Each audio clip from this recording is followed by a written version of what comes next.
नमस्ते दोस्तों, आज की इस क्लास से हम लोग एमएससी 102 यानी मैक्रो इकोनॉमिक्स एनालिसिस को स्टार्ट करेंगे। तो सबसे पहले एक बार हम मोटा-मोटा अपना सिलेबस देख लेते हैं। इग्नू ने इस पूरे सिलेबस को 7 ब्लॉक्स और 19 यूनिट्स में डिवाइड कर दिया है, ठीक है? तो ये आपका ब्लॉक 1 है। ब्लॉक 1 में इग्नू ने आपको 5 यूनिट्स दिए हैं।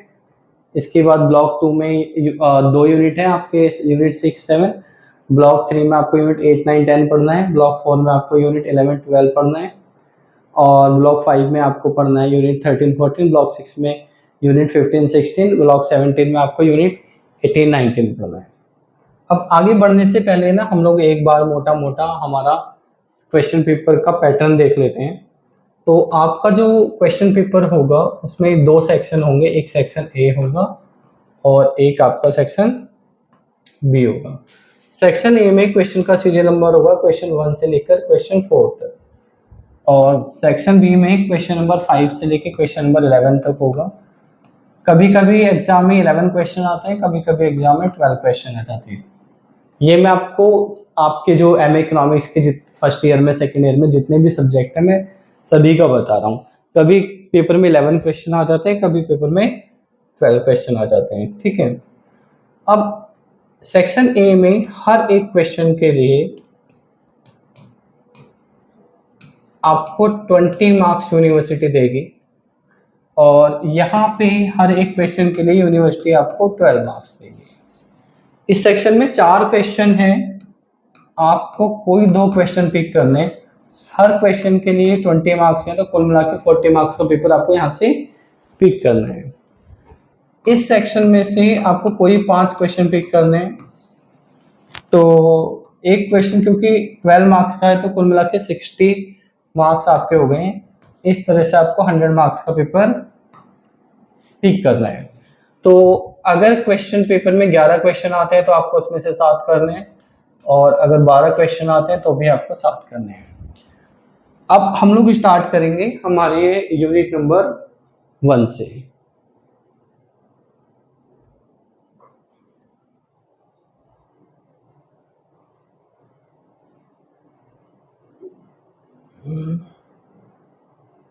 ये है आपका unit number 1, the classical approach. इसमें ऑब्जेक्टिव को आप छोड़ देना, बाकी सारी चीज़ें पढ़नी है। तो इसमें हमें इंट्रोडक्शन पढ़ना है, मैक्रो इकोनॉमिक्स के वेरियस थॉट्स पढ़ने हैं, क्लासिकल थ्योरी के फीचर्स पढ़ने हैं, और ये एक इम्पोर्टेंट टॉपिक है, ठीक है। और आपको आउटपुट एम्प्लॉयमेंट का डिटरमिनेशन पढ़ना है, quantitative theory of money, UPSC, Indian economic services, RBI grade B के हिसाब से ये टॉपिक आपका बहुत इंपॉर्टेंट है, ठीक है। और उसके बाद सेज लॉ पढ़ना है, क्लासिकल डाइकोटोमी पढ़नी है, और उसके बाद आपको पढ़ना है लॉन्ग रन वर्सेस शॉर्ट, ठीक है। तो हम लोग स्टार्ट करेंगे सबसे पहले इंट्रोडक्शन से। तो आप यहाँ देख सकते हो इंट्रोडक्शन यहाँ से स्टार्ट होता है, और उसके बाद ये पूरा पैराग्राफ इंट्रोडक्शन में है। तो अगर हम ऐसे इसको पूरा पैराग्राफ को पढ़ेंगे ना तो हमें समझ में नहीं आएगा। तो हमने इंट्रोडक्शन को हमारे नोट्स में, क्योंकि इस इंट्रोडक्शन में बेसिकली 4 टॉपिक समझाए गए हैं, तो हमने हमारे नोट्स में इंट्रोडक्शन को 4 टॉपिक में डिवाइड कर दिया है। इसमें जो आपका पहला टॉपिक है व्हाट इज मैक्रो इकोनॉमिक्स, उसके बाद ग्लोबल इकोनॉमिक क्राइसिस। देखो ये एक केस स्टडी है, ठीक है।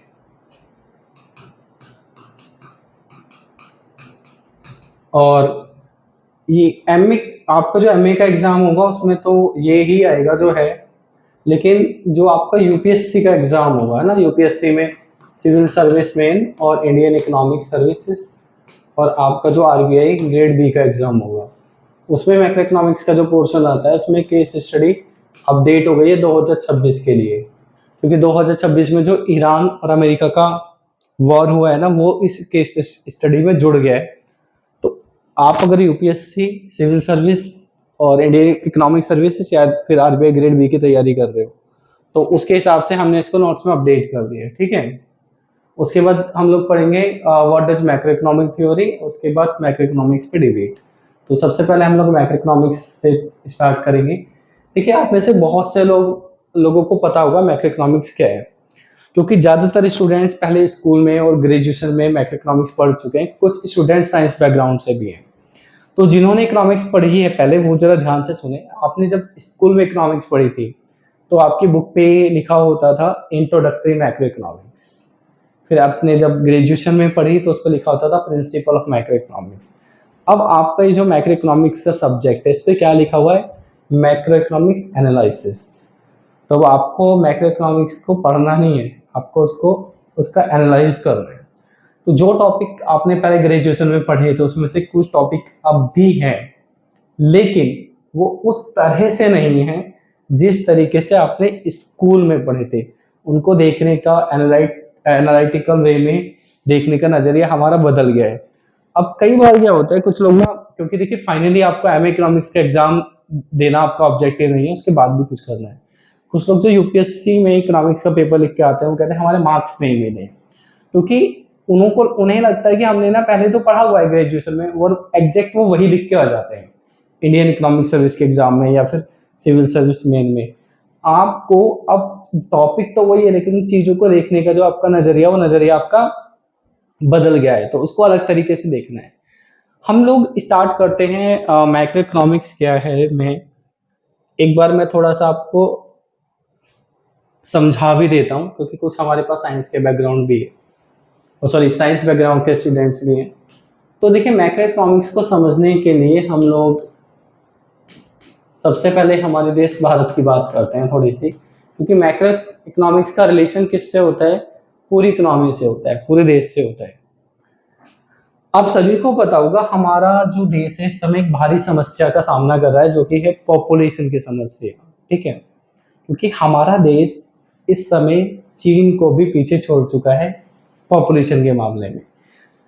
अगर हम लोग हमारे देश की जनसंख्या की बात करें तो 1,47 करोड़ से कुछ ज्यादा की पॉपुलेशन है, ये है ऑफिशियल डाटा।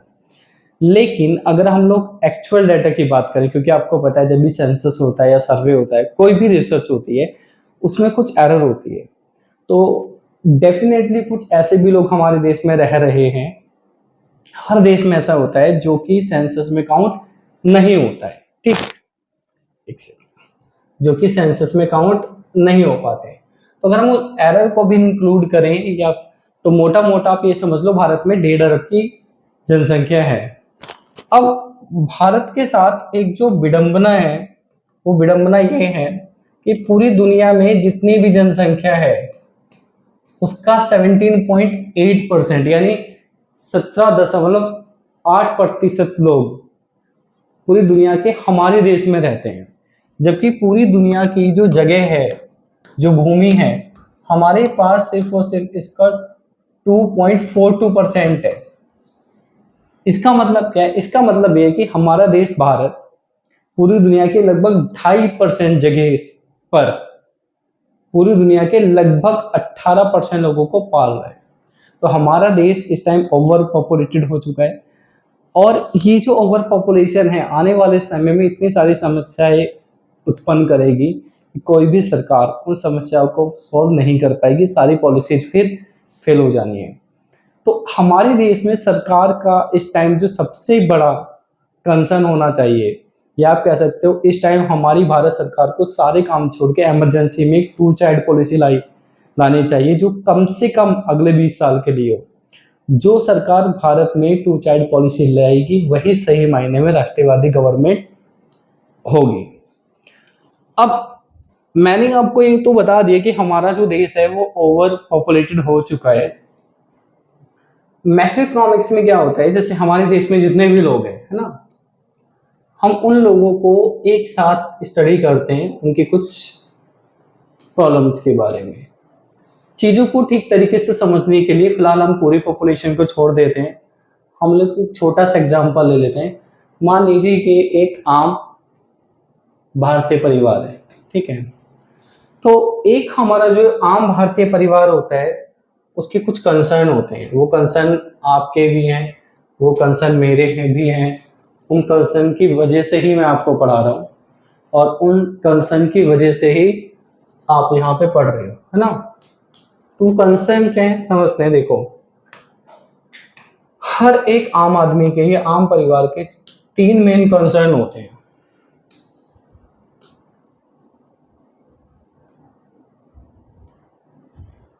पहला कंसर्न होता है इनकम।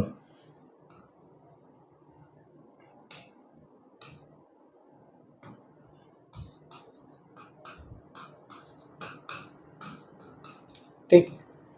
दूसरा कंसर्न होता है हमारे खर्चे।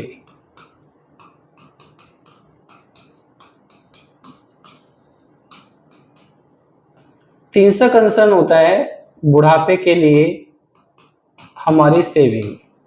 और प्राइवेट आदमी के लिए, जैसे कि मैं प्राइवेट आदमी हूँ, प्राइवेट हमारा बिजनेस है, कभी कोर्स बिकते हैं कभी कोर्स नहीं भी बिकते हैं। तो बुरे टाइम के लिए बचत, बुढ़ापे के लिए भी बचत और बुरे टाइम के लिए भी बचत। ठीक है। अगर हम इन तीनों चीजों को मिला दें तो इन तीनों चीजों को मिला के एक आम आदमी का लिविंग स्टैंडर्ड, या आप कह सकते हो स्टैंडर्ड ऑफ लिविंग, डिटरमाइन होता है।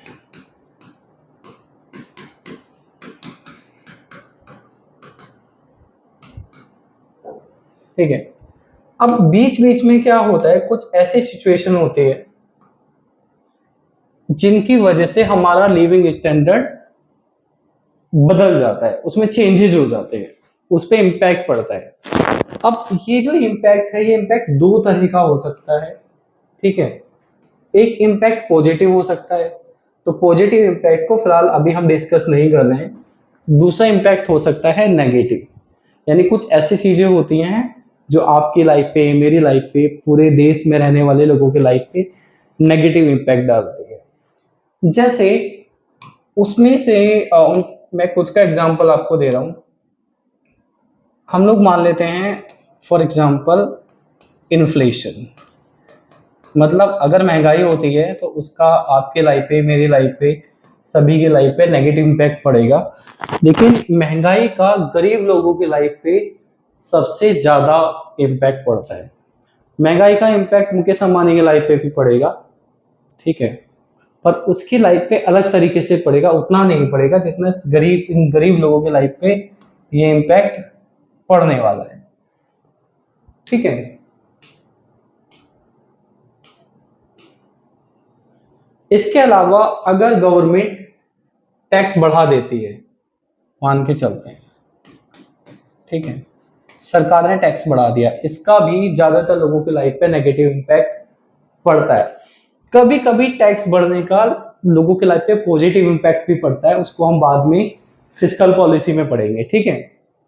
कभी कभी होता है, लेकिन उसमें फिर और भी चीज एनालाइज करने के लिए। तीसरी चीज है, जैसे अभी आपको पता है Iran, America, Israel, Israel America एक पाले में थे, दूसरे पाले में ईरान था, इनके बीच में लड़ाई हुई, पेट्रोल महंगा हो गया, हमारे घर की गैस भी महंगी हो गई। ठीक है। इसका भी हमारे जीवन पे इम्पैक्ट पड़ता है। आप बैंक में जो एफडी करते हो, ठीक है, उस एफडी पे अगर रेट ऑफ इंटरेस्ट घट जाता है, ठीक है, कई बार बढ़ जाता है, तो इसकी लाइफ, इन चीजों का भी हमारी लाइफ पे इम्पैक्ट पड़ता है। अच्छा, एफडी पे रेट इंटरेस्ट अगर चेंज होता है तो उसका इम्पैक्ट उस आदमी के लाइफ पे पड़ता है जिसका बैंक में अकाउंट ही नहीं है। कैसे, ही हम बाद में डिस्कस करेंगे। ठीक है। इसके अलावा अनएम्प्लॉयमेंट, इकोनॉमी में भी अगर अनएम्प्लॉयमेंट बढ़ता है तो इसका इम्पैक्ट सबके ऊपर पड़ेगा, आपके लाइफ पे भी पड़ेगा, मेरी लाइफ पे भी पड़ेगा। देखो यहाँ पे एक चीज समझते हैं, मान लेते हैं जो टोटल पॉपुलेशन है वो 100% है,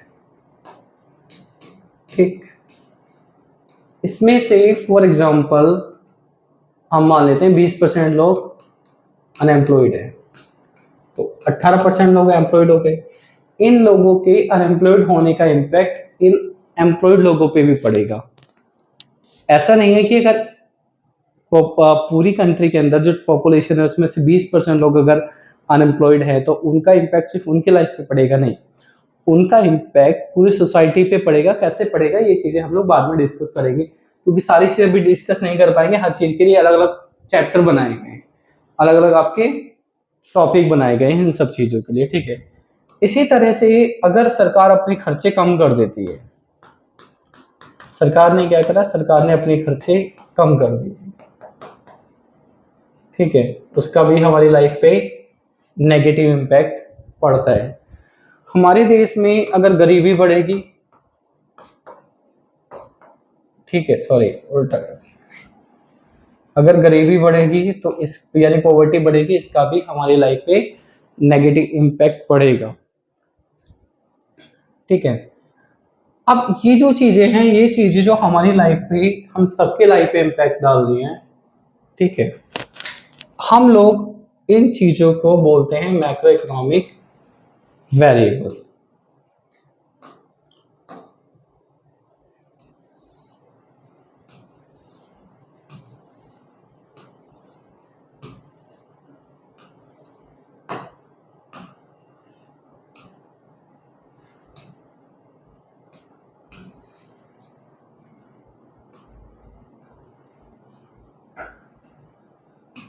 ये चीजें क्या हैं, मैक्रो इकोनॉमिक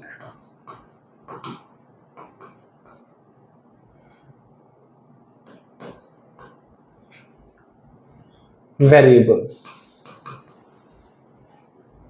ठीक है। तो मैक्रो इकोनॉमिक वेरिएबल्स क्या होते हैं? मैक्रो इकोनॉमिक वेरिएबल्स बेसिकली वो चीजें हैं जिन चीजों में चेंज होने का इम्पैक्ट देश में रहने वाले हर इंसान के लाइफ पे पड़ता है, पूरी पॉपुलेशन पे पड़ता है। ये इम्पैक्ट पॉजिटिव भी हो सकता है, ये इम्पैक्ट नेगेटिव भी हो सकता है। पॉजिटिव इम्पैक्ट को फिलहाल हम डिस्कस नहीं कर रहे हैं। मैं पॉजिटिव इम्पैक्ट का भी आपको एग्जांपल दे देता हूँ। जैसे मान लीजिए गवर्नमेंट एजुकेशन पे खर्चे को बढ़ा देती है, ठीक है, एक्सपेंडिचर ऑन एजुकेशन। तो आमतौर पे एक जो जनरल थ्योरी है वो ये है कि अगर सरकार अपनी एजुकेशन पे खर्चे को बढ़ाएगी तो उससे क्या होगा, लोगों को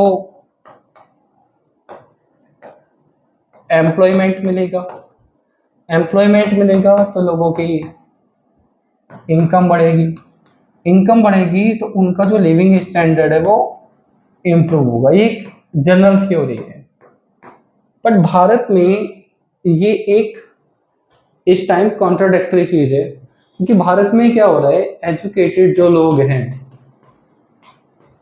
एजुकेटेड लोगों में अनएम्प्लॉयमेंट बढ़ रहा है, यानी उनमें एम्प्लॉयमेंट नहीं बढ़ रहा है। अब इसके पीछे का एक कारण है, सॉरी मैंने एक कारण बोल दिया, इसके पीछे पूरी एक कहानी है। भारत में जो एजुकेटेड लोग हैं वो, उनमें बेरोजगारी लगातार बढ़ रही है। इस चीज को एक क्लास में समझाना इम्पॉसिबल है। इस चीज पे पूरी किताब लिखी जा सकती है, 1000 पेज, 1500 पेज, 2000 पेज की। यानी जो एजुकेटेड लोगों के बीच में अनएम्प्लॉयमेंट बढ़ रहा है, इसके बहुत सारे कारण हैं। अब उसमें से कुछ ऐसे कारण हैं जो हमारे हाथ में नहीं है, कुछ ऐसे कारण हैं जो हमारे हाथ में हैं। जैसे कुछ कारण ऐसे हैं जो गवर्नमेंट के हाथ में है, वो हम बाद में डिस्कस करेंगे, ठीक है।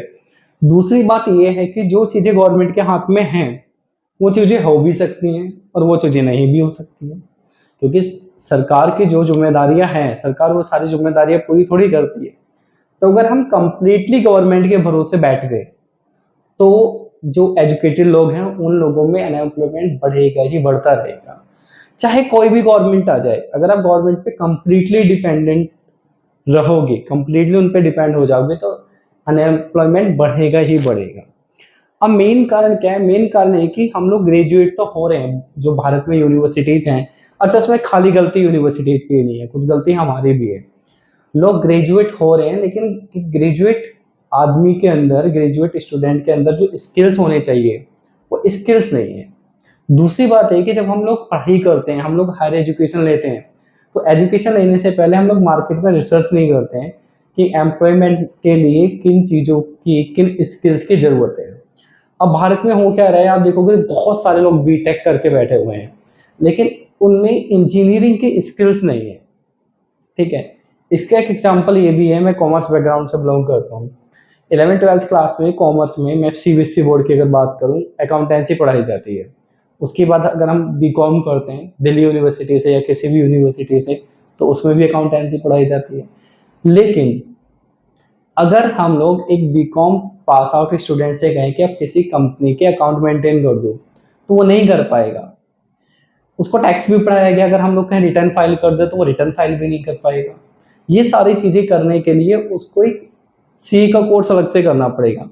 क्वेश्चन ये क्रिएट होता है कि सीए से वो चार्टर्ड अकाउंटेंट तो बन जाएगा, पर बीकॉम करने के बाद कम से कम एक इंसान को उतनी स्किल्स तो आनी चाहिए ना कि जनरल अकाउंटेंट बन जाए। उसके लिए उसको अलग से टैली सीखनी पड़ती है।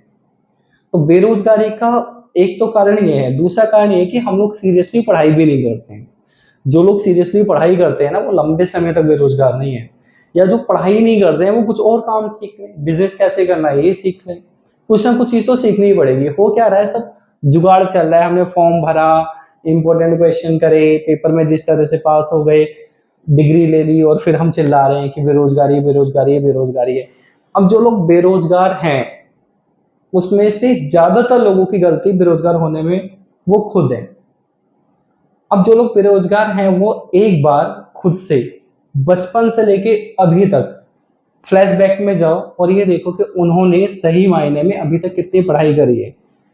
उनको 12th तक की किताबों का जो सिलेबस है वो कितना आता है, ग्रेजुएशन तक की किताबों का जो सिलेबस है वो कितना आता है, ठीक है। उसके बाद डिसाइड करिए कि आपको एम्प्लॉयमेंट मिलेगा या नहीं मिलेगा। कुछ लोग ऐसे हैं जिन्होंने जो 3 4 5 6 साल से गवर्नमेंट जॉब की तैयारी कर रहे हैं लेकिन बार बार मेरिट पा के रह जाते हैं। देखिए, गवर्नमेंट जॉब एक सियोरिटी नहीं है, it's just like a lottery. जैसे लॉटरी होती है ना, कि आपने मान लीजिए एक रिंग घुमाया, उस रिंग में बहुत सारे नंबर हैं, एक पर्टिकुलर रिंग आपने सेलेक्ट करा, उस पर सुई आके रुक गई, उस हिसाब से है। क्योंकि यूपीएससी में मान लीजिए 1000 लगभग जॉब निकलती हैं, 11 या 12 लाख लोगों ने फॉर्म भरा, तो एक लॉटरी सिस्टम है। अगर सब इंटेलिजेंट है, सबने पूरा सिलेबस पढ़ा हुआ है, तो जॉब तो तब भी 1000 लोगों को ही मिलेगी। तो आप लोगों को ये सारे रिसर्च, ये सारे कंसर्न अपने दिमाग में रखने चाहिए। इसलिए भारत में सरकार एजुकेशन पर खर्चा बढ़ा भी रही है, लेकिन वो उस तरह की स्किल्स पैदा नहीं कर पा रही है। साथ में जो स्टूडेंट है वो पूरा सिलेबस भी सीखने में इंटरेस्टेड नहीं है। ये उनके बेरोजगार होने का एक बड़ा कारण है। बाकी कभी समय मिलेगा तो इस पर पूरी किताब लिखूंगा, वो आप पढ़ लेना, ठीक है। तो हम मैक्रो इकोनॉमिक्स में क्या करते हैं, बेसिकली वो सारे मैक्रो इकोनॉमिक वेरिएबल्स को समझते हैं जो हमारी लिविंग स्टैंडर्ड पे इम्पैक्ट डाल रहे हैं। फिर उनको समझने के बाद, एनालाइज करने के बाद इस तरह की पॉलिसीज बनाई जाती है कि जो ये जो इम्पैक्ट है, पॉजिटिव इम्पैक्ट है तो ठीक है, पॉजिटिव इम्पैक्ट है तो हम ऐसे इकोनॉमिक वेरिएबल को प्रमोट करेंगे जिनकी पॉजिटिव इम्पैक्ट है। जैसे एजुकेशन पे खर्चा, उसको प्रमोट करेंगे। पर जिन मैक्रो इकोनॉमिक वेरिएबल्स के हमारी लाइफ पे, हमारे लिविंग स्टैंडर्ड पे नेगेटिव इम्पैक्ट है, उन मैक्रो इकोनॉमिक वेरिएबल का पता लगाया जाएगा, या तो उनको खत्म करने की कोशिश करी जाएगी, और खत्म करना पॉसिबल नहीं है तो उनको मिनिमाइज करा जाएगा। और अगर उनको मिनिमाइज करना भी पॉसिबल नहीं है तो कुछ अल्टरनेट तरीके ढूंढे जाएंगे उनको ठीक करने के। जैसे दो देशों के बीच में लड़ाई हो जाती है, उनका इम्पैक्ट हम भी पड़ रहा है, हम पे भी पड़ रहा है, या पूरी दुनिया पे पड़ रहा है, तो हमें कारण तो पता है लेकिन हम उसको ठीक नहीं कर सकते। तो हमें क्या करना पड़ेगा, हमें उसके को दूसरे सॉल्यूशंस निकालने पड़ेंगे जिनको हम डिस्कस करते हैं। तो मोटा मोटा मैक्रो इकोनॉमिक्स में क्या होता है, मैक्रो इकोनॉमिक्स में हम मैक्रो इकोनॉमिक वेरिएबल को समझते हैं, देखते हैं उनका हमारी लाइफ पे क्या इम्पैक्ट पड़ रहा है। एनालाइज करने के बाद हम लोग क्या करते हैं, कुछ पॉलिसीज बनाते हैं। अब देखो, पॉलिसीज बहुत सारी होती हैं और बहुत सारे इकोनॉमिक वेरिएबल्स हैं। हमें क्या करना है, हमें इन सारी चीजों को जो इम्पैक्ट है उसको किस तरह से एनालाइज करना है, उसको एक बार देखते हैं। मैं एक बार मैक्रो इकोनॉमिक्स की आपको डेफिनेशन भी बता देता हूँ। देखो, एक चीज और समझ लो, मैक्रो इकोनॉमिक्स एक सोशल साइंसेस का, उसकी बहुत सारी डेफिनेशंस हो सकती हैं। जरूरी नहीं है जो डेफिनेशन मैं दे रहा हूँ आप भी वही दो, और ये जरूरी नहीं कि आप जो डेफिनेशन दे रहे हो वो किसी किताब की ही होनी चाहिए, ठीक है। बट मैं एक समराइज वे में आपको बता रहा हूँ। हम 3 चीजों पे मोटा मोटा डिस्कस करेंगे। अभी मैंने आपको जो चीजें समझाई थी, चीजें वही हैं। मैंने आपको बिल्कुल एक आम भाषा में समझा दिया था, आम आदमी की लैंग्वेज में। अब हम थोड़ा टेक्निकल वे में आ जाते हैं, क्योंकि देखिए दो चीज है, आप जब कोई भी एग्जाम लिखते हो तो उसमें हमें सब्जेक्ट की नॉलेज होनी चाहिए, समझना तो कंसेप्ट हमें अपनी आम भाषा में होता है एग्जाम में, लेकिन हमें टेक्निकल भाषा में लिखना पड़ता है। अगर आप एमए के स्टैंडर्ड पे हो और आप क्या कर रहे हो, लिख दे तो उसमें आम आदमी की भाषा, तो फिर आप में जो एक एम इकोनॉमिक्स का सिलेबस पढ़ के आ रहा है और एक आम आदमी, उन दोनों के बीच में डिफरेंस क्या है? कुछ भी डिफरेंस नहीं है। वो डिफरेंस आप कैसे करोगे? वो डिफरेंस आप ऐसे ही तो करोगे, जिस बात को एक आम आदमी अलग तरीके से बताता उस बात को आप अलग तरीके से बताओगे। आपको अपनी लैंग्वेज में जगह जगह इकोनॉमिक्स के ही टर्म्स, इकोनॉमिक्स के कॉन्सेप्ट यूज करने हैं। अगर आप आंसर भी आम भाषा में लिख के आओगे, लोकल लैंग्वेज में लिख के आओगे, तो आपको मार्क्स नहीं मिलेंगे। नहीं मिलने का मतलब ये नहीं 20 मार्क्स का क्वेश्चन आपको 0 मिल जाएगा, नहीं, लेकिन आपको मार्क्स ठीक नहीं मिलेंगे। आंसर राइटिंग एक बहुत ही इंपॉर्टेंट चीज है जो खास तौर पे कॉम्पिटिटिव एग्जाम में जिसके बहुत मायने हैं। ठीक, तो 3 चीजों पे हम डिस्कस करेंगे, उनको थोड़ा सा देख लेते हैं। सबसे पहली चीज है लेवल ऑफ आउटपुट। अब कुछ ऐसे भी स्टूडेंट्स होंगे जिन्होंने 5 साल इकोनॉमिक्स पढ़ ली 11th में 12th में, ग्रेजुएशन के 3 साल में, लेकिन वो आउटपुट का अगर उनसे पूछा आउटपुट क्या होता है तो उनको नहीं पता है। देखो हमारे देश में जो 1.5 अरब लोग हैं, ठीक है, मोटा मोटा, उनमें से कुछ लोग किसी ना किसी चीज का प्रोडक्शन कर रहे हैं, ठीक है, यानी कोई ना कोई चीज बना रहे हैं। अब जो चीजें बनाई जाती हैं उनको हम 2 पार्ट में डिवाइड कर लेते हैं। कुछ चीजें होती हैं गुड्स, गुड्स का मतलब हो गया कोई वस्तु यानी कमोडिटी। अब जैसे मैं आपको पढ़ा रहा हूँ, आपको पढ़ा के अपना घर चला रहा हूँ, यानी मेरा ये जो बिजनेस है, मेरा बिजनेस है सर्विस प्रोवाइड करने का, ठीक है। इस एक बिजनेस से कई लोगों को रोजगार मिलता है, किसी भी एक बिजनेस से कई लोगों को रोजगार मिलता है। जैसे हम आपको जो नोट्स प्रोवाइड करते हैं, फोटोकॉपी वाले को रोजगार मिलता है। ये मैंने BenQ का इंटरेक्टिव पैनल खरीदा हुआ है, इससे उस कंपनी को भी रोजगार मिल रहा है, उस कंपनी में काम करने वाले लोगों को भी रोजगार मिल रहा है, ठीक है। एक ट्राईपोड का यूज हो रहा है, और पहले जो क्लासेस थी मेरी, आपको पता होगा, तो ये व्हाइट बोर्ड पे मैं पढ़ाता था, अभी भी इस कुछ क्लास में इसको रिकॉर्ड कर रहा हूँ। जहां से हमने व्हाइट बोर्ड खरीदा है, ठीक है, उसको भी रोजगार मिल रहा है। तो बेसिकली एक बिजनेस से बहुत सारे लोगों को रोजगार मिलता है। हमारा एक जो छोटा सा स्टाफ है जो मेरी हेल्प करता है 2 लोगों का, उन लोगों को भी रोजगार मिल रहा है।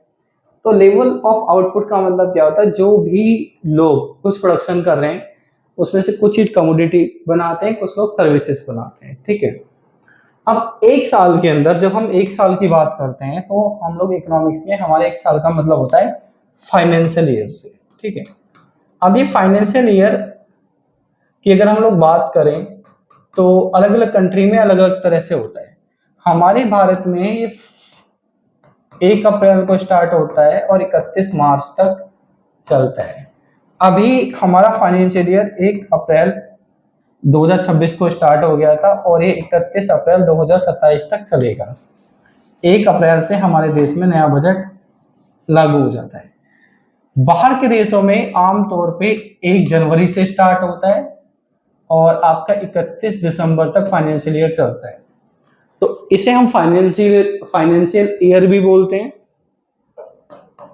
और इसको अकाउंटिंग ईयर भी बोल लिया जाता है इस टाइम पीरियड को, ठीक है। राइटिंग में थोड़ा कॉम्प्रोमाइज कर लेना, क्योंकि अभी इस पैनल को लिए मुझे ज्यादा टाइम हुआ नहीं है, इसका राइटिंग ठीक आ नहीं रही है ना। अब इस फाइनेंशियल ईयर में 1 साल के अंदर जितने भी लोग हैं, जो लोग प्रोडक्शन में लगे हुए हैं, ठीक है, वो लोग जितनी भी गुड्स और सर्विसेज बनाते हैं उसको हम लोग क्या बोलते हैं? उसको हम आउटपुट बोलते हैं। तो आउटपुट का मतलब है एक फाइनेंशियल ईयर में जितने भी गुड्स और सर्विसेज बनाई जाती है हमारे देश भारत में, उसको आउटपुट बोलते हैं। अब अगर मैं इस आउटपुट को मार्केट प्राइस पे ये देख लूं कि इस आउटपुट का मार्केट प्राइस क्या है, तो ये हमारा जीडीपी बन जाएगा। जीडीपी क्या है? एक फाइनेंशियल ईयर में जितना भी गुड्स और सर्विसेज बनाया जा रहा है, अगर उसकी मार्केट वैल्यू, उसको मार्केट प्राइस पे अगर हम लोग देख लें तो वो जीडीपी हो जाता है। हम लोग मैक्रो इकोनॉमिक्स में, ग्रोथ एंड डेवलपमेंट में, इंटरनेशनल इकोनॉमिक्स में जगह जगह जीडीपी, आउटपुट, इनकम, और हम मैक्रो इकोनॉमिक्स में जब इनकम की बात करते हैं तो हमारे इनकम का मतलब होता है नेशनल इनकम, ये बात याद रखना। तो आप जब अपनी बुक पढ़ोगे, ठीक है, या नोट्स पढ़ोगे, तो कहीं मैक्रो इकोनॉमिक्स में इनकम लिखी है तो उसको नेशनल इनकम समझना है, और कहीं कहीं पे वाई, ठीक है, GDP, output, national income, Y, ये वर्ड्स एक दूसरे की जगह सब्स्टिट्यूट होते रहेंगे। अब वाई क्यों लिख देते हैं? वाई इसलिए लिख देते हैं क्योंकि वाई की फुल फॉर्म होती है यील्ड। यील्ड मतलब होता है रिटर्न या फिर इनकम। तो आउटपुट का मतलब आपको समझ में आ गया कि गुड्स और सर्विसेज।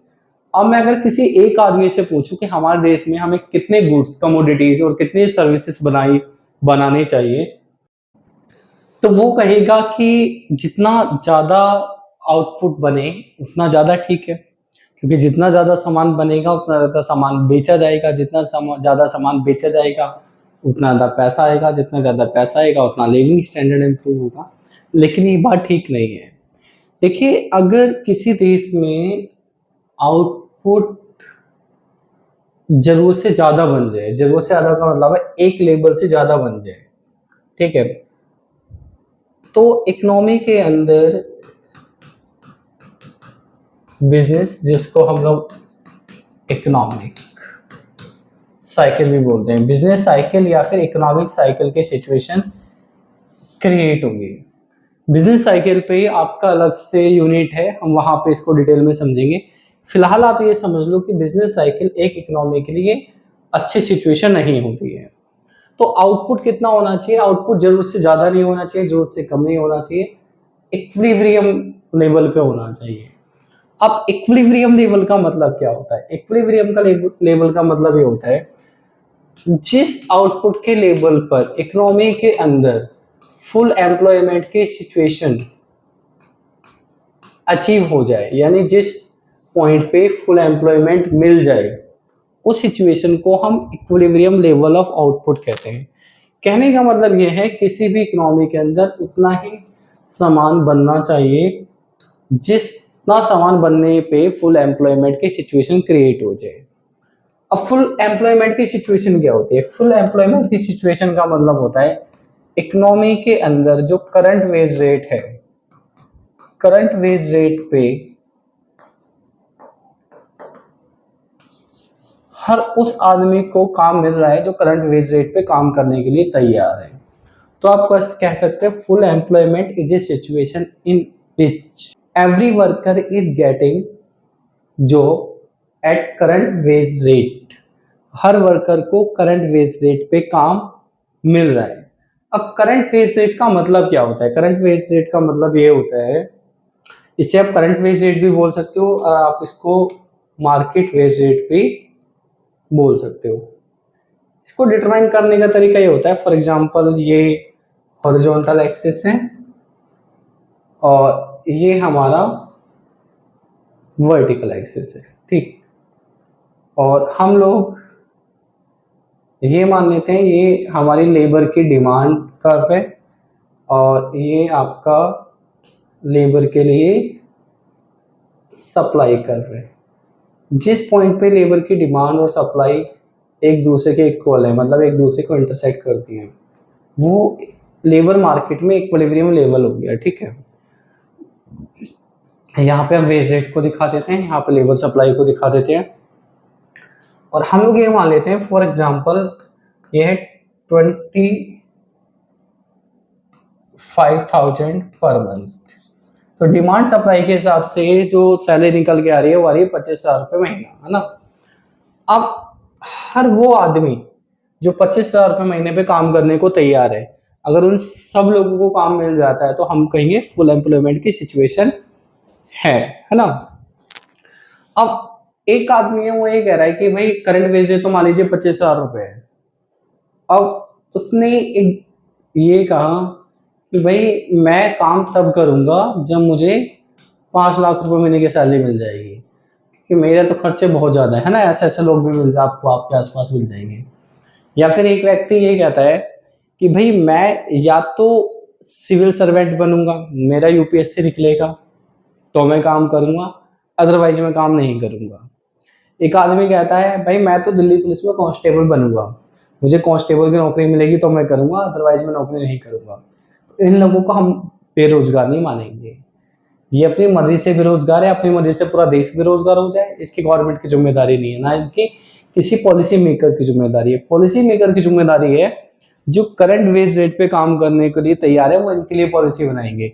अब कल को कोई कहता है भाई मैं तो प्रधानमंत्री बनूंगा, नहीं तो मैं काम ही नहीं करूंगा, मुझे प्रधानमंत्री की नौकरी मिलेगी, मतलब नौकरी मतलब पोस्ट मिलेगी तो मैं काम करूंगा, नहीं तो मैं नहीं करूंगा।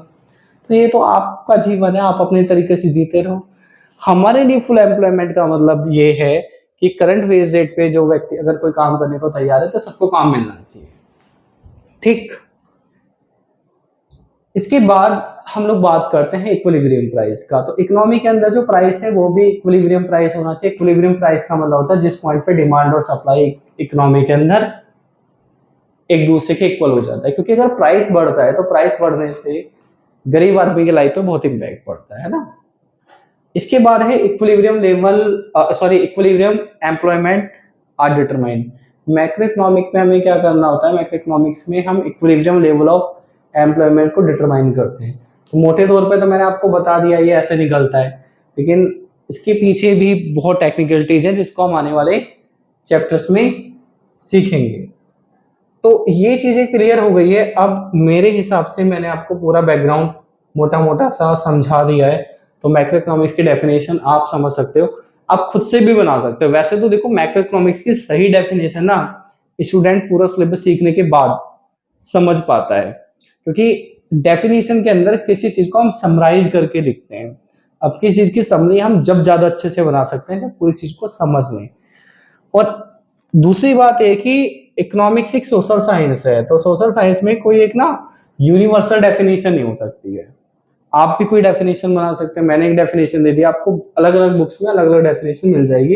एक बार इसको हम रीड कर लेते हैं। Macro economics is the study of economy as a whole. तो मैंने पहले ही इसमें बता दिया था, इसमें 1.5 अरब लोगों के बारे में डिस्कस करेंगे, इंक्लूडिंग ग्रोथ इन इनकम। ये मैंने आपको पहले ही बता दिया है कि इनकम, एक्सपेंडिचर, सेविंग हमारे मेन कंसर्न है। चेंजेस इन प्राइस ये हमने डिस्कस कर लिया है, ठीक है। एंड रेट ऑफ अनएम्प्लॉयमेंट हमने डिस्कस कर लिया है। मैक्रो इकोनॉमिस्ट, अब मैक्रो इकोनॉमिस्ट क्या करते हैं, अटेम्प्ट्स टू बोथ, दो काम करते हैं, एक्सप्लेन करते हैं इकोनॉमिक इवेंट्स को, जो मैंने आपको मैक्रो इकोनॉमिक वेरिएबल स्टार्टिंग में बताए थे, ठीक है। और इकोनॉमिक परफॉर्मेंस को इम्प्रूव करने के लिए पॉलिसी डिवाइसेस बनाते हैं, ये काम होता है, ठीक है।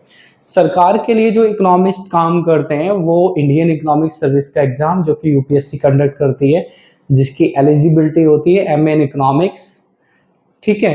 और masters in business economics, masters in applied economics, ये सारी रिक्वायरमेंट इसके लिए है, ठीक। तो हमारा जो पहला टॉपिक है ये कंप्लीट हो गया है। हम नेक्स्ट टॉपिक पे चलते हैं। अब जो नेक्स्ट टॉपिक हमें पढ़ना है ये टॉपिक है आपकी केस स्टडी है ग्लोबल एनर्जी क्राइसिस पे 2022 और 2026 की।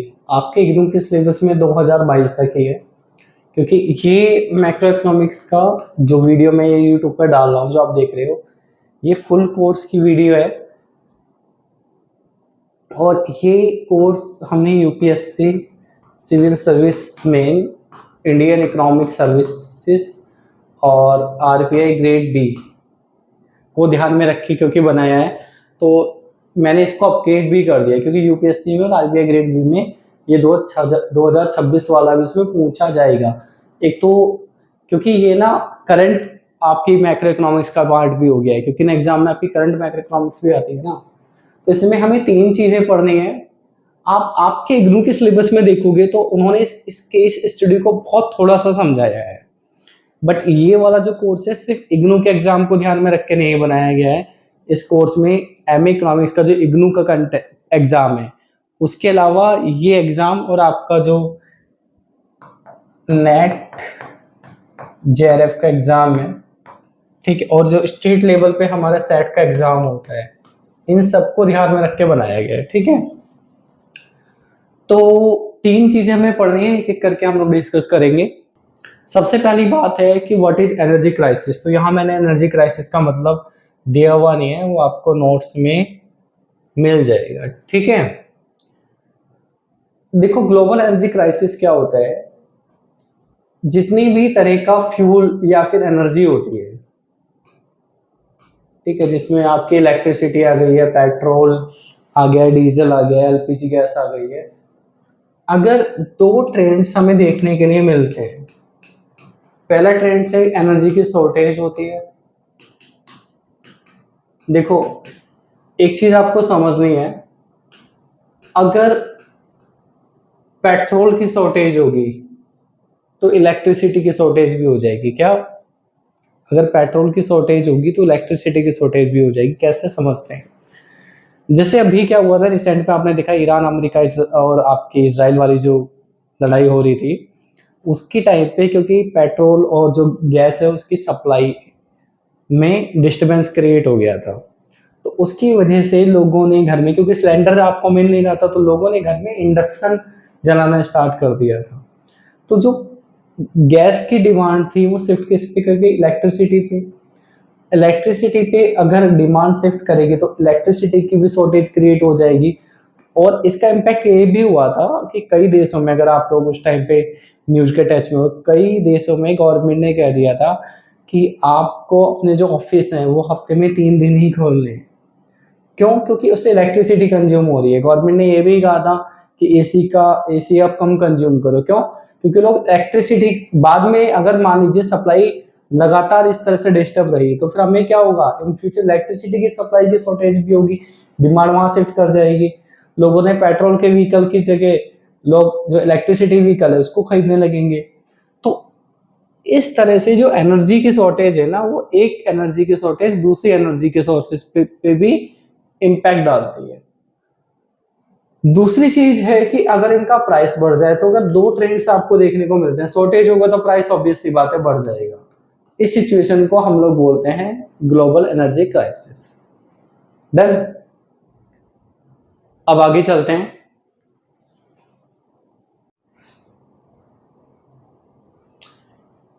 नेक्स्ट जो हमारा टॉपिक है वो ये है कि ग्लोबल एनर्जी क्राइसिस का इम्पैक्ट क्या पड़ता है वर्ल्ड इकोनॉमी के अंदर। तो ग्लोबल एनर्जी क्राइसिस का जो इम्पैक्ट है उसको हम दो पार्ट में डिवाइड कर देते हैं।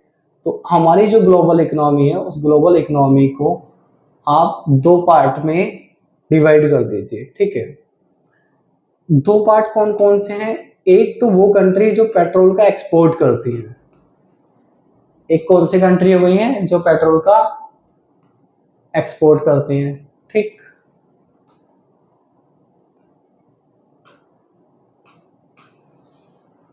और एक वो कंट्री जो पेट्रोल का इंपोर्ट करती है।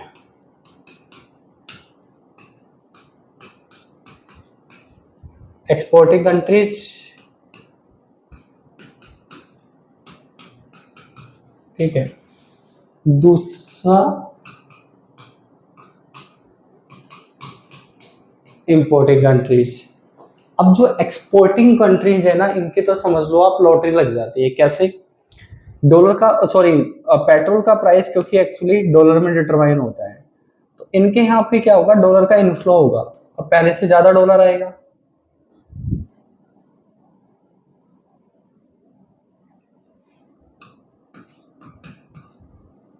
डॉलर का इनफ्लो होगा। अच्छा, डॉलर का इनफ्लो होने से क्या हुआ, इनके पास डॉलर का स्टॉक, जिसको हम लोग बोलते हैं फॉरेन एक्सचेंज रिजर्व, वो बढ़ेगा। और करंट टाइम में ये माना जाता है, और ऐसा है भी, जिस इकोनॉमी के पास, जिस देश के पास फॉरेन एक्सचेंज रिजर्व यानी डॉलर का स्टॉक जितना ज्यादा होगा, वो इकोनॉमी उतनी ज्यादा स्ट्रांग होगी। तो अब हम बात आते हैं इन कंट्रीज पे क्या हुआ। इन कंट्रीज को क्योंकि अब पेट्रोल महंगे प्राइस में खरीदना पड़ेगा, इनके साथ सिचुएशन दूसरी हो जाएगी। इनके यहाँ डॉलर का आउटफ्लो होगा, डॉलर का आउटफ्लो बढ़ेगा इनके यहाँ, ठीक है। डॉलर का आउटफ्लो बढ़ने की वजह से फॉरेन एक्सचेंज रिजर्व, जो डॉलर का स्टॉक था, वो कम हो जाएगा, ठीक है। इसका एक इम्पैक्ट तो पड़ेगा। अगर हम भारत को ले लें, हमारे रुपए की वैल्यू कम हो जाएगी, ठीक है। हम लोग मैक्रो इकोनॉमिक्स में फॉरेन एक्सचेंज रिजर्व, डॉलर का प्राइस कैसे कैलकुलेट करा जाता है, कैसे डिटरमाइन होता है, रुपीज का प्राइस कैसे डिटरमाइन होता है, इसको हम आगे सीखेंगे। और ये चीज़ हम लोग इंटरनेशनल इकोनॉमिक्स में सेकेंड ईयर में भी सीखेंगे, ठीक है। वहाँ पे हम डिटेल में इसको समझेंगे, इसके बहुत सारे कारण होते हैं। तो फिलहाल ये सिचुएशन भी हमारे रुपए की वैल्यू को कम करेगी। इसका एक इम्पैक्ट ये होगा क्योंकि पेट्रोल महंगा हो गया है तो चीज़ों की कॉस्ट बढ़ जाएगी, ट्रांसपोर्टेशन बढ़ जाएगा। कॉस्ट बढ़ने का मतलब है, कॉस्ट बढ़ेगी तो मैन्युफैक्चरिंग, कॉस्ट बढ़ने की वजह से प्राइस भी बढ़ेगा, और प्राइस बढ़ेगा तो इन्फ्लेशन आ जाएगी, महंगाई आ जाएगी। और महंगाई गरीब आदमी के लिए एक बहुत ही भयानक चीज़ है ना। हम जो लोग गरीब नहीं है, हम इस बात को समझ नहीं सकते हैं महंगाई का इम्पैक्ट उस आदमी पे क्या पड़ता है जो आदमी गरीब है। कई ना ऐसे स्टूडेंट्स हैं जो एमए इकोनॉमिक्स कर रहे हैं, वो ये कहते हैं गरीब है। देखो पहली तो चीज़ ये कि अगर आप ग्रेजुएट हो गए हो तो आपको गरीब होना नहीं चाहिए। अगर आप ग्रेजुएट हो उसके बाद भी आप खाली घूम रहे हो, आपको कोई नौकरी नहीं मिल रही है, तो ये आपके लिए गहन चिंतन का विषय है। पहले आप एमए करने की जगह पहले कुछ ऐसी चीज़ें सीखो कि आपको ग्रेजुएशन के बेस पे ही नौकरी मिल जाए। ये मैं उनके लिए बात कर रहा हूँ जो लोग कह रहे हैं कि हम गरीब हैं। गरीब आदमी तो ग्रेजुएशन कर भी नहीं पाता भाई। कई स्टूडेंट्स मेरे पास आते हैं, कहते हैं सर आप फीस कम कर लो, हम बहुत गरीब हैं। गरीब आदमी ग्रेजुएट नहीं कर पाता है। और दूसरी बात, अगर आप ग्रेजुएशन करने के बाद भी गरीब हो तो एमए करने के बाद भी आप गरीब रहोगे। पहली चीज़ आपके लिए ग्रेजुएशन भी एक बहुत बड़ी चीज़ है। ग्रेजुएशन करने के बाद एक आदमी आईएएस ऑफिसर बन जाता है, कलेक्टर बन जाता है। तो पहले आप एमए करने से बेटर ये है कि ग्रेजुएशन के बेस पे जो चीज़ें आप कर सकते हो आप उनको करिए, अपने स्किल्स इंप्रूव करिए, ठीक है। पढ़ाई तो जिंदगी भर खत्म नहीं होगी, आप एमए कर लोगे, एमए के बाद पीएचडी कर लो, फिर आगे चलता रहेगा चलता रहेगा चलता रहेगा। लेकिन ग्रेजुएशन के बाद हमारी सबसे इम्पोर्टेंट चीज़ ये होनी चाहिए कि अगर हम गरीब हैं तो हम अपनी गरीबी खत्म करें। कुछ भी नहीं तो अपनी पढ़ाई का खर्चा निकालने के लिए आप किसी को पढ़ा सकते हो, ठीक है। अब वो अलग बात है कि आपको खुद कुछ नहीं आता है तो आप किसी को कैसे पढ़ाओगे। नहीं तो कोई भी ग्रेजुएट आदमी अपना खर्चा पानी निकालने के लिए गांव में भी, अगर आप किसी गांव में भी रह रहे हो ना, तो वहां भी आपको बच्चे ट्यूशन में पढ़ाने के लिए मिल जाते हैं, किसी भी क्षेत्र में आपको मिल जाएंगे, ठीक है। अगर आपकी किसी सब्जेक्ट पे अपनी कमांड अच्छी है। अब ऐसा नहीं है हमें कुछ नहीं आता और कोई हमारे पास ट्यूशन के लिए बच्चे भेज देगा। अब अगली जो चीज है वो ये चीज है कि एनर्जी क्राइसिस के कारण क्या है, रीजंस ऑफ एनर्जी क्राइसिस। तो बहुत सारे कारण है, उसमें से मैं आपके साथ 5 कारण डिस्कस करूंगा। ये क्लैरिकल मिस्टेक है, इट इज 5 नॉट, ठीक है। तो एनर्जी क्राइसिस कभी कभी लेबर शॉर्टेज की वजह से आ जाती है, कभी कभी पॉलिटिकल डिस्प्यूट की वजह से आ जाती है, कभी कभी क्लाइमेट कंसर्न की वजह से, कभी कभी ओपेक कार्टेल है। देखो इसको मैं अभी आपके साथ डिस्कस नहीं करूंगा यहाँ पे इंट्रोडक्शन में। ओपेक अपने आप में एक अलग केस स्टडी है, इसको हम बाद में डिस्कस करेंगे, मैंने बस यहाँ लिख दिया है, ठीक है। ये अपने आप में एक अलग केस स्टडी है। उसके बाद वॉर, ये डिस्कस करेंगे, ये हमारे लिए बहुत इम्पोर्टेंट है। सबसे पहले हम लोग लेबर शॉर्टेज से स्टार्ट करते हैं। देखिए लेबर शॉर्टेज में 4 चीजें यहाँ पर हैं, ABCD लिखा हुआ मैंने, इनका एक्सप्लेनेशन नोट्स में है हमारे, है ना। तो पहली चीज तो ये है कि रैपिड क्लीन एनर्जी डिमांड, ठीक है।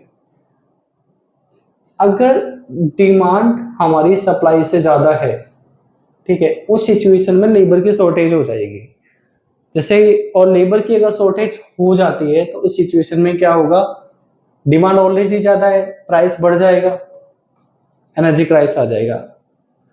नेक्स्ट पॉइंट है एजिंग वर्कफोर्स एंड रिटायरमेंट। देखो हो क्या रहा है, जो एक्चुअली पेट्रोल हो गया, डीजल हो गया, हमारी LPG गैस हो गई है, ठीक है, इनको निकालने का अपना एक प्लांट होता है, अपना एक सिस्टम होता है, ठीक। और इसमें काम करने के लिए कुछ पर्टिकुलर स्किल्ड लोगों की जरूरत होती है, इलेक्ट्रीशियन की जरूरत है, वेल्डर की जरूरत है। अब हो क्या रहा है, जो पुराने लोग थे जो इस इंडस्ट्री में काम कर रहे हैं, उन लोगों ने तो काम छोड़ रहे हैं, छोड़ इन द सेंस वो रिटायर हो रहे हैं, एज हो रही है उनकी। लेकिन नए लोग इन बिजनेस में नहीं आ रहे हैं, क्योंकि अभी तो क्या हो गया है, जैसे जैसे पिछले कुछ टाइम में अब देखोगे चीजें चेंज हुई है। हर आदमी आज के डेट में ग्रेजुएट हो रहा है और ग्रेजुएट होके वो अलग ही दुनिया में चला जाता है, चाहे उसको कुछ आता है या कुछ नहीं आता है। उसको लगता है बस अब मुझे UPSC का एग्जाम निकालना है, ठीक है, या फिर मुझे क्या करना है, मुझे सीजीएल का एग्जाम निकालना है। लाखों लोग इस चक्कर में वो अपनी स्किल्स पहचान नहीं रहे, अपनी क्षमता पहचान नहीं रहे, और लाखों लोग बर्बाद हुए जा रहे हैं 5-5, 10-10 साल। भी ठीक है, आप एक बार एग्जाम दे लो, एग्जाम दे के आप देख लो मेरिट कितनी जा रही है, आपके कितने नंबर आ रहे हैं, आपका कितना लेवल है। अगर आप मेरिट से थोड़े से नंबर पीछे रह जाते हो तो नेक्स्ट ईयर आप लेके देख लो, आपको 3-4 साल हो गए या मेरिट से अभी आपके मार्क्स में मेरिट में अभी भी बड़ा डिफरेंस है, आप फिर भी लगे जा रहे हो। तो पेरेंट्स की भी एक सिचुएशन, एक मेंटलिटी हो गई है लोअर मिडिल क्लास में कि भाई ठीक है, या फिर मिडिल क्लास में भी हम लोग कह सकते हैं कि आपको सरकारी नौकरी ही करनी है। इस चक्कर में हम लोग ये बात समझ ही नहीं रहे हैं कि हर व्यक्ति की सरकारी नौकरी नहीं लग सकती है। दुनिया के किसी भी देश में कोई भी गवर्नमेंट सभी लोगों को सरकारी रोजगार नहीं दे सकती है। सरकारी रोजगार कैसे दे देगी सभी? आप सुबह ब्रेड खाते हो, क्या सरकार ब्रेड बनाएगी? मैंने जो ब्लेजर पहन रखा है, क्या ब्लेजर सरकार बनाएगी? ठीक है, ये जो इस मैं इंटरेक्टिव पैनल यूज कर रहा हूँ, ये क्या सरकार बनाएगी? आपके घर पे जो दूध आता है वो क्या सरकार बनाएगी? सरकार को सभी लोगों को रोजगार देने के लिए तो सारे काम सरकार को करने पड़ेंगे ना, वो पॉसिबल नहीं है। तो जो यूथ है आज के डेट में, वो सब इन चक्रों में फंसा हुआ है। इसकी वजह से क्या हो रहा है, इस तरह की जो लेबर है, जो स्किल्ड लेबर है इन कामों के लिए चाहिए, अब वो नई क्रिएट नहीं हो रही है उस रेशो में जिस रेशो में डिमांड है। ठीक है, तो उसकी वजह से भी लेबर की शॉर्टेज हो रही है। फिर वही है, शॉर्टेज होगी, डिमांड ज्यादा होगी, सप्लाई कम होगी, प्राइस बढ़ेगा। इसके अलावा एक है आपका जियोपॉलिटिकल एंड कॉन्फ्लिक्ट। ये क्या है, कई बार क्या होता है, मान लीजिए हम यहाँ पे कोई कंट्री ले लेते हैं ए, ठीक, और इस कंट्री में, ये कंट्री है BCDE, इस कंट्री में इस कंट्री से लोग जा रहे हैं और यहाँ पे काम कर रहे हैं। अब ये वाली जो कंट्री है, इस कंट्री के लोग सरकार पे दबाव बना रहे हैं कि इन लोगों को निकालो क्योंकि ये लोग हमारी नौकरी खा रहे हैं। अब सरकार क्या करेगी, इन लोगों को अगर दबाव ज्यादा हो जाएगा क्योंकि उसको अगली बार इलेक्शन में भी जीतना है, ये तो हर देश की गवर्नमेंट का काम है, तो उन लोगों को वापस भेजेगी। ठीक है, जब ये लोग वापस जाएंगे तो सडनली क्या होगा, इस कंट्री के अंदर लेबर की सप्लाई कम हो जाएगी। ठीक, सॉरी, सडनली लेबर की सप्लाई क्या हो जाएगी, यहाँ पे कम हो जाएगी। अब क्योंकि सडनली यहाँ लेबर की सप्लाई कम हो गई है, इस वजह से पेट्रोल, डीजल या जितनी भी एनर्जी के प्लांट हैं उनमें लेबर की सप्लाई कम हो जाएगी, डिमांड ज्यादा हो जाएगी और आपकी सप्लाई कम हो जाएगी और पेट्रोल का प्राइस बढ़ जाएगा। उसके बाद है एजुकेशन एंड ट्रेनिंग गैप्स। इसका मतलब क्या है, हम ही एनर्जी का प्रोडक्शन करने के लिए लोगों को अलग तरह की ट्रेनिंग देनी पड़ती है, अलग तरह की एजुकेशन देनी पड़ती है। अब जितने लोग हमें चाहिए उतने इस तरह के लोग हमें नहीं मिल रहे हैं जो इस तरह की एजुकेशन, इस तरह की ट्रेनिंग देने को तैयार हो। इसका भी गैप है। इस वजह से भी क्या होता है, डिमांड ज्यादा हो रही है, सप्लाई कम हो रही है, फिर पेट्रोल का प्राइस, डीजल का प्राइस बढ़ेगा। ये मैं नहीं कह रहा हूं ऐसा हमेशा होता है, पर ये भी एक कारण है। सारे कारण दुनिया में एनर्जी क्राइसिस के एक साथ नहीं घटते हैं, कभी कोई कारण हो जाता है, कभी कोई कारण हो जाता है, कभी कोई कारण हो जाता है। अब हम आगे चलते हैं। ठीक है, नेक्स्ट है आपका पॉलिटिकल डिस्प्यूट।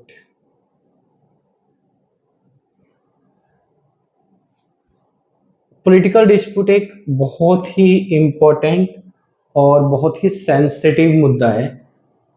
इसको एक एग्जांपल की हेल्प से समझ लेते हैं हम लोग। अब सभी को पता है, स्वतंत्रता प्राप्ति के समय से भारत और रूस के अच्छे संबंध है ना, और हम लोग क्योंकि अपनी एनर्जी डिमांड के लिए बहुत हद तक इंपोर्ट पे डिपेंड है ना। अगर हम कुछ रिसेंट का डाटा देखें तो 2025-26 का हमारा जो फाइनेंशियल ईयर है ना, उसमें इंडिया ने अपनी डिमांड का 88.7% क्रूड ऑयल इंपोर्ट करा है। ये हमारा क्या है, टोटल इंपोर्ट डिपेंडेंसी है ना।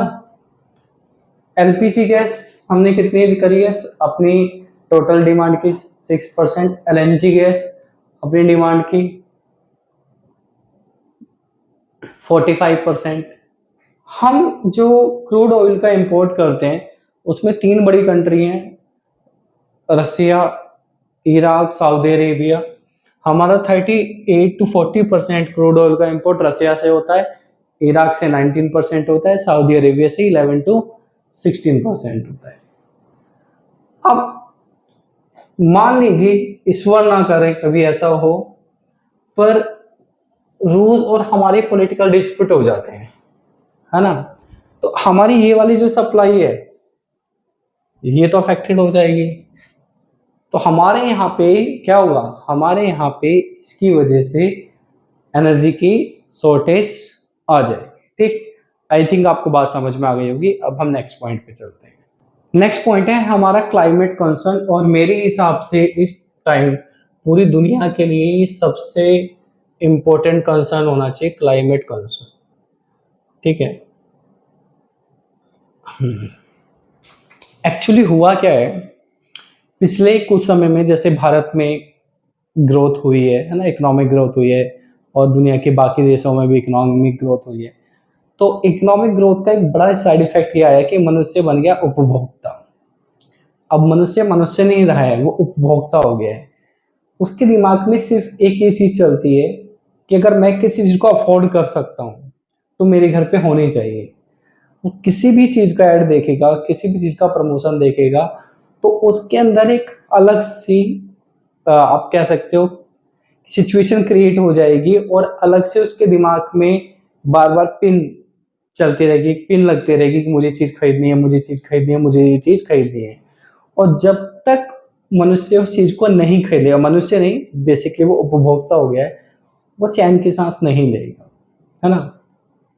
इवन अब तो लोग खाना भी रेडीमेड फ्रोजन फूड ले रहे हैं। ठीक है, रेडीमेड खाना है, डिब्बा पैक खाना है, पैक्ड फूड ले रहे हैं, घर पे खाना बनाने का समय ही नहीं है। हाँ, हम 3-4 घंटे रील तो देख सकते हैं, बट हम खाना नहीं बनाएंगे घर पे। हाँ, एक और इम्पोर्टेंट चीज़ है कि अक्सर स्टूडेंट्स मेरे से लाइव क्लास में पूछते हैं, उनको वहाँ तो मैं आंसर दे ही देता हूँ क्योंकि रिकॉर्डेड क्लास है, कि सर हमें पता नहीं चलता है, यूट्यूब पर रील देखते देखते बहुत समय निकल जाता है, रात को 1:30-2 बज जाते हैं। इसका मैं आपको समाधान बताता हूँ। आप सबके फ़ोन में एफएम होगा, रात को सोते टाइम आप अपने फ़ोन में लीड लगाइए, एफएम चालू करिए, लाइट बंद करिए, लेट जाइए, मीठे मीठे से गाने आएंगे, उनको सुनिए। धीरे धीरे आप देखोगे कि आपकी जो रील देखने की आदत थी, आपको रात को 2 बज जाते थे रील देखते देखते, वो खत्म हो जाएगी। ठीक, तो क्लाइमेट कंसर्न किसकी वजह से हो रहा है? क्लाइमेट कंसर्न आ रहा है कंज्यूमरिज्म की वजह से, उपभोक्तावाद की वजह से। ठीक है, अब इसका सबसे बड़ा इम्पैक्ट तो ये है कि आपको ऐसे ऐसे लोग मिल जाएंगे जिनके पास पैसा, उनके पास 5-5 जोड़ी कपड़े, 1-1 हज़ार जोड़ी कपड़े हैं। उनको लगता है हमारे पैसा है, हमने खरीदा है। ये तो हकीकत है कि आपका पैसा है, आपने खरीदा है, इसके लिए आपने कीमत दी है, लेकिन इसकी कीमत है जिसको हर इंसान चुका रहा है, वो ये है कि इस कंजम्पशन के प्रोडक्शन के लिए जो पोल्यूशन हुआ है उसकी कीमत उस इंसान को भी चुकानी पड़ रही है जिस इंसान का इससे कोई लेना देना नहीं। जो पोल्यूशन होगा वो तो सभी को बर्दाश्त करना पड़ेगा ना। वो 500 जोड़ी कपड़े पहन कोई और रहा है, और जो पोल्यूशन उसकी वजह से हुआ उसको बर्दाश्त कोई और कर रहा है। तो क्लाइमेट कंसर्न आज के डेट में एक बहुत बड़ा मुद्दा है, क्योंकि अगर हम अभी सीरियस नहीं हुए, ये एक हमारा नेशनल इशू नहीं है, एक इंटरनेशनल इशू है। तो एक टाइम पे जो पृथ्वी है उस पे से जीवन समाप्त हो जाएगा। जिस तरीके से डायनासोर समाप्त हो गए थे, उसी तरीके से मनुष्य का जीवन भी समाप्त हो जाएगा, और फिर कभी मनुष्य जैसा जीव पृथ्वी पे जन्म लेगा या नहीं लेगा वो तो हमें क्या ही पता। तो यहाँ पे एक चीज ये है कि एक्सट्रीम हीट और ड्रॉट यानी सूखा, इसकी वजह से क्या होता है, आपका जो न्यूक्लियर पावर प्लांट है, जो थर्मोइलेक्ट्रिक है, उसमें कट लग जाते हैं, यानी उसका प्रोडक्शन रुक जाता है अगर ज़्यादा गर्मी होगी या फिर सूखा पड़ जाएगा। ठीक, उससे फिर सप्लाई, एनर्जी की सप्लाई डिस्टर्ब होती है। वेदर डिस्टर्बेंस, अगर तेज तेज तूफान आते हैं, बाढ़ आती है, ठीक है, इसकी वजह से क्या हुआ, इसकी वजह से हमारा जो एनर्जी का इंफ्रास्ट्रक्चर है वो खराब हो सकता है। वो खराब होगा तो एनर्जी की सप्लाई डिस्टर्ब होगी, सप्लाई डिस्टर्ब होगी, शॉर्टेज होगी, शॉर्टेज होगी तो प्राइस बढ़ेगा, एनर्जी क्राइसिस आएगा। उसके अलावा एक ये चीज है, जैसे हम लोग ना एनवायरनमेंट को बर्बाद करने पे आमादा हो गए हैं, तो जो हमारा हमारी कुछ ऐसी चीजें हैं जिनको हम प्रिडिक्ट नहीं कर सकते हैं। हम मौसम को प्रिडिक्ट नहीं कर पाते हैं। अगर मौसम में फ्लैक्चुएशन बहुत ज्यादा होंगे, जैसे अगर अगर आप एग्जांपल दो, तो आपने देखा होगा अभी रिसेंट में बहुत न्यूज आई थी,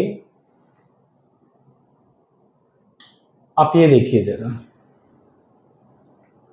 France national health agency reported 5,764 लोग मर गए गर्मी की वजह से।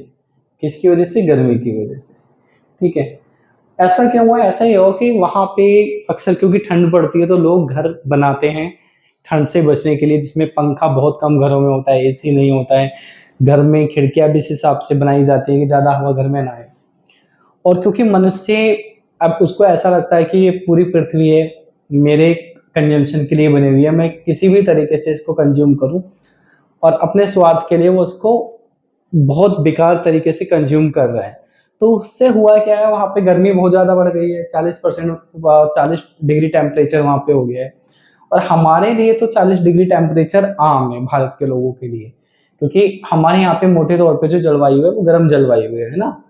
अब बचपन में हमने पढ़ा होगा ज्योग्राफी में, उसमें कटिबंधीय जलवायु है ना। लेकिन वहां पे जो जलवायु है, वहां पे जो एनवायरनमेंट है वो हमारे यहाँ से अलग है। 40 डिग्री टेम्परेचर पे ही वहां इतने सारे लोगों की डेथ हो गई है। ठीक, तो अगर हम लोग क्लाइमेट को कंसर्न नहीं रहेंगे तो चीजें अनप्रिडिक्टेबल हो जाएगी। चीजें अनप्रिडिक्टेबल होगी तो उसका इम्पैक्ट किस पे पड़ेगा? देखो, जो सोलर एनर्जी होती है, आपको पता है हम सूरज की किरणों से भी एनर्जी को बना सकते हैं, हम लोग हवा से भी एनर्जी को बना सकते हैं, लेकिन उसके लिए ना एक प्रिडिक्टेबल माहौल होना चाहिए। अगर माहौल ऐसा होगा जिसको आप प्रिडिक्ट ही नहीं कर पा रहे, मान लीजिए 3 दिन तक सूरज की किरणें ही ना निकले, सूरज ही ना निकले 3 दिन तक, अगर हमें सूर्य देवता के दर्शन नहीं होंगे तो फिर हम किस तरीके से सोलर एनर्जी की बात कर पाएंगे? अब एक लास्ट पॉइंट, ठीक है, और जो मैंने नोट्स में भी जिसका एक्सप्लेनेशन नहीं दिया, वो आपको खुद से लिखना है अपना दिमाग लगा के। वो है कूलिंग डिमांड। कूलिंग डिमांड का मतलब क्या है? जैसे जैसे ग्लोबल वार्मिंग बढ़ रही है, वैसे वैसे एसी की डिमांड बढ़ती जा रही है, कूलर की डिमांड बढ़ती जा रही है, ठीक है, फैन यानी पंखे की डिमांड बढ़ती जा रही है। अब डिपेंड करता है कौन किसको अफोर्ड कर पाता है। अच्छा, कंजम्पशन इस लेवल तक बढ़ गया है ना कि मैं अभी 2024 में अपनी बुआ के यहाँ गया था, बुआ के घर गया था, बेसिकली वो गांव में रहती है। तो वहां पे मैंने क्या देखा है कि उस गांव में मुझे कहीं पे एसी की कोई जरूरत महसूस नहीं हुई, ठीक है, लेकिन वहां पे भी जो लोग अफोर्ड कर सकते थे उन्होंने अपने घर में एसी लगा रखा था। अगर ग्लोबल वार्मिंग होगी, जहां गर्मी है वहां की गलत बात है, जहां गर्मी नहीं है वहां भी लोग एसी लगा रहे हैं। अगर ग्लोबल वार्मिंग होगी, इन सब चीजों की डिमांड बढ़ेगी, तो इससे क्या होगा? इलेक्ट्रिसिटी की डिमांड बढ़ेगी। इलेक्ट्रिसिटी की डिमांड बढ़ेगी तो फिर वही शॉर्टेज वाली सिचुएशन क्रिएट हो जाएगी। डन। तो जो क्लाइमेट कंसर्न है वो भी आपकी एनर्जी क्राइसिस का एक कारण बन जाता है, क्योंकि क्लाइमेट में अगर चेंज होगा तो क्लाइमेट चेंज कुल मिला के आपकी एनर्जी की सप्लाई पे इम्पैक्ट डाल सकता है, उसकी शॉर्टेज क्रिएट कर सकता है। अब हम आगे चलते हैं। तो हमने हमें जो नेक्स्ट पॉइंट समझना है वो ये समझना है, एनर्जी क्राइसिस का एक सबसे बड़ा कारण फिलहाल जो बना हुआ है वो बना हुआ है वॉर। ठीक है, हम यहाँ पे दो चीजें डिस्कस करेंगे। तो पहले तो हम रूस और यूक्रेन की लड़ाई को डिस्कस कर लेते हैं। अब इसका इम्पैक्ट हम इंडिया पे देखेंगे, ग्लोबल लेवल पे नहीं देखेंगे, ठीक है। तो इसका एक बड़ा इम्पैक्ट तो ये हुआ है, जैसे ही यूक्रेन और रूस की लड़ाई हुई तो टाइम टाइम पे बीच बीच में पता नहीं ट्रम्प जी को क्या होता है, बीच बीच में आके अचानक भारत से कहते हैं, अक्सर आप लोग भी न्यूज में पढ़ते होगे या न्यूज देखते होगे कि भारत जो रूस से सस्ता पेट्रोल खरीद रहा ये इनडायरेक्ट वे में जो लड़ाई हो रही है उस लड़ाई को फाइनेंस कर रहा है ना। और इस वजह से डोनाल्ड ट्रम्प जी ने अनेकों बार हमारे ऊपर टैरिफ बढ़ा दिया। और जब से ये अपनी सेकंड इनिंग में आए हैं ना, आपको समझ में नहीं आ रहा है क्या चल रहा है। ये भी एक बहुत ही अनप्रिडिक्टेबल व्यक्ति है। इनका वो वाला हिसाब है, कहावत होती है, पता नहीं ऊँट किस करवट बैठेगा, वो वाला हिसाब है इनका। तो हमारे ऊपर जो रूस और यूक्रेन का जो युद्ध है उसके 3 मेजर इम्पैक्ट हुए हैं। इन तीनों को एक-एक करके हम लोग समझते हैं। पहला इम्पैक्ट तो यह हुआ है कि इस लड़ाई की वजह से, क्योंकि जब ना रूस और यूक्रेन की लड़ाई हुई तो दुनिया के बहुत सारे देशों ने, बेसिकली जो वेस्टर्न कंट्रीज हैं, उन्होंने रूस पे बहुत तरह के सैंक्शंस लगाए, बहुत सारी पाबंदी लगाई। उससे क्या हो गया, रूस को बहुत ज़्यादा दिक्कत हुई। अब उन कंट्रीज ने रूस का कुछ लेवल तक, जैसा देखने में आता है, बहिष्कार करा। तो इस टाइम पे रूस ने भारत से कहा कि भाई हम आपको सस्ता पेट्रोल देंगे। क्यों? क्योंकि रूस को उस टाइम पे पैसे की जरूरत है, लड़ाई चल रही है, और दूसरी तरफ से जो वेस्टर्न वर्ल्ड है वो उस पर सेक्शंस लगा रहा है, पाबंदी लगा रहा है। तो हमें यहाँ पे सस्ता डिस्काउंटेड रेट पे क्रूड ऑयल मिला इस युद्ध की वजह से, ठीक है। अब इस युद्ध का एक हमारे ऊपर नेगेटिव इम्पैक्ट क्या हुआ, वो ये, अच्छा एक चीज और मैं आपको बता रहा हूँ। जैसे रूस और यूक्रेन की लड़ाई हुई थी ना, तो इससे भी एनर्जी क्राइसिस की स्टडी डाली इसलिए गई है क्योंकि इस युद्ध से एनर्जी क्राइसिस क्रिएट हुआ था, लेकिन उसका इम्पैक्ट भारत पे नहीं पड़ा। हमारे यहाँ भी आप जो देख रहे हो, ईरान अमेरिका इजराइल वाली लड़ाई की वजह से पेट्रोल का प्राइस बढ़ा है। ये पेट्रोल का प्राइस हमारे पहले ही बढ़ जाता अगर हमें डिस्काउंटेड रेट पे तेल नहीं मिला होता। तो हमारे भारत में इस टाइम पे जो ग्लोबल क्राइसिस आया है एनर्जी का, इसका इम्पैक्ट हमारे ऊपर नहीं पड़ा। इस मामले में हम बहुत भाग्यशाली रहे, हम लोग लक्के रहे इस मामले में, ठीक है। हाँ, तो नेक्स्ट हमारे ऊपर जो इम्पैक्ट पड़ा है वो है कमोडिटी प्राइस शॉक। शॉक का मतलब होता है धक्का लगना, ठीक, उछाल आना बेसिकली किसी चीज में, आप ये भी समझ सकते हो। तो जैसे मैंने आपको बताया, जो वेस्टर्न कंट्रीज थी वो रसिया पे सैंक्शंस लगा रही थी, उसकी वजह से भारत में फर्टिलाइजर का, नेचुरल गैस का और एडिबल ऑयल का प्राइस बढ़ा। क्यों बढ़ा? इसके पीछे कारण ये है कि इंडिया ना सनफ्लावर ऑयल, भारत में सनफ्लावर ऑयल यानी कि जो सूरजमुखी का फूल होता है उससे जो तेल बनता है वो खाने के लिए काफी बड़ी मात्रा में कंज्यूम होता है। और यूक्रेन और रूस दो ऐसे देश हैं जो इन चीज का काफी बड़ी मात्रा में प्रोडक्शन करते हैं, ठीक है। यूक्रेन और रूस पूरी दुनिया में जितना भी सनफ्लावर ऑयल है उसका 60% की सप्लाई करते हैं। भारत सबसे ज्यादा सनफ्लावर ऑयल कहां से लेता है? रसिया से। हमारी जो टोटल डिमांड है उसका 50 हम ज्यादा जो इंपोर्ट है आप कह सकते हैं, उसका 56% कहां से आता है? यहां से आता है। तो इस सब चीजों पे का क्या हुआ, इन सब चीजों का प्राइस बढ़ गया। क्यों? क्योंकि रूस में लड़ाई की वजह से, रूस और यूक्रेन की लड़ाई की वजह से वेस्टर्न वर्ल्ड ने सैंक्शंस लगाए, सैंक्शंस की वजह से ये सारी चीजें क्रिएट हुई। नेक्स्ट पॉइंट पे चलते हैं। अब इसका एक इम्पैक्ट ये भी हुआ है कि हमें एक्सपोर्ट में भी कुछ चैलेंज देखने के लिए मिलता है। देखने के लिए क्यों मिलता है? इसके पीछे कारण ये है कि जो ब्लैक सी है, इस लड़ाई की वजह से ये जो रास्ता है, ये रास्ता डिस्टर्ब हुआ। अब रास्ता डिस्टर्ब हुआ तो हम, क्योंकि भारत दवाइयों का एक बड़ा एक्सपोर्टर देश है ना, बड़ी एक्सपोर्टिंग कंट्री है, और चाय की भी, तो हमारे ये तो दो एक्सपोर्ट थी, इनमें डिस्टर्बेंस क्रिएट हुआ क्योंकि ब्लैक सी वो रास्ता ही डिस्टर्ब हो गया। तो हमने रूस और यूक्रेन की लड़ाई की तो बात कर ली, इसके हमारे ऊपर कोई खास इंपैक्ट पड़े नहीं, मैं आपको बताऊं, और आपकी लाइफ भी इससे बहुत ज्यादा डिस्टर्ब हुई नहीं। आपकी लाइफ, मेरी लाइफ, हमारी जो लाइफ डिस्टर्ब हुई है वो ये ईरान, अमेरिका और इसराइल वाली लड़ाई की वजह से। अभी देखा ना हमने, पेट्रोल 100 प्लस पहुंच गया है। गैस सिलेंडर थे उसकी रेशनिंग हो गई है, उसकी जो सप्लाई है वो कम हो गई है, गैस सिलेंडर महंगा हो गया है, ठीक है। ये हमने हमारी लाइफ पे इसके इम्पैक्ट देखे हैं। अब इसके जो इम्पैक्ट हुए हैं वो क्या होंगे? एनर्जी और सप्लाई की शॉर्टेज हुई, रुपीज एंड फॉरेक्स रिजर्व, हमारा फॉरेन एक्सचेंज रिजर्व कम हुआ, रुपए की वैल्यू कम हो गई, ठीक है। इनको एक एक करके अभी मैं डिटेल में भी आपको बताऊंगा। गवर्नमेंट को इसमें इंटरवेंशन करना पड़ा, ब्लैक मार्केटिंग हुई है, फूड इंडस्ट्री में एक टेम्परेरी अनएम्प्लॉयमेंट आया, और इससे इन्फ्लेशन, भारत में महंगाई बढ़ी है, और भारत की जो ग्रोथ रेट थी वो भी कम हो गई है। इन पॉइंट को एक एक करके एक्सप्लेन करते हैं। तो सबसे पहली बात तो करते हैं एनर्जी शॉर्टेज की। तो ये एक ऐसा पॉइंट है जो आप सभी ने महसूस करा है, आपने आपकी आंखों से देखी है शॉर्टेज। ठीक है। गैस सिलेंडर मार्केट में 3,000 रुपए का मिला है। ठीक है। जो कमर्शियल गैस थी उसकी सप्लाई कम हुई है, इसकी वजह से फैक्ट्री जो चल रही थी, फैक्ट्री का प्रोडक्शन रुक गया है, फैक्ट्री के ऑपरेशन में दिक्कत आई है। ठीक है, वो सही से ऑपरेट नहीं हो पा रही है। हॉस्पिटल और जितने भी बिजनेस हैं आपके, सारे बिजनेस पे इसका इम्पैक्ट पड़ा है। ठीक है। क्योंकि इंडिया क्या करती है, इंडिया हमारी जो जरूरत है उसका एक बड़ा पार्ट, मेजोरिटी पार्ट हमें क्या करना पड़ता है, इंपोर्ट करना पड़ता है गल्फ एरिया से। ठीक है। Straight of Hormuz, I think आप सभी को पता हुआ स्ट्रेट ऑफ हॉर्मुज के बारे में। मैं यहाँ ज्यादा डिटेल में आपको बता नहीं रहा हूँ, क्योंकि पिछले 1 महीने हर न्यूज चैनल पे स्ट्रेट ऑफ हॉर्मुज ही चला था।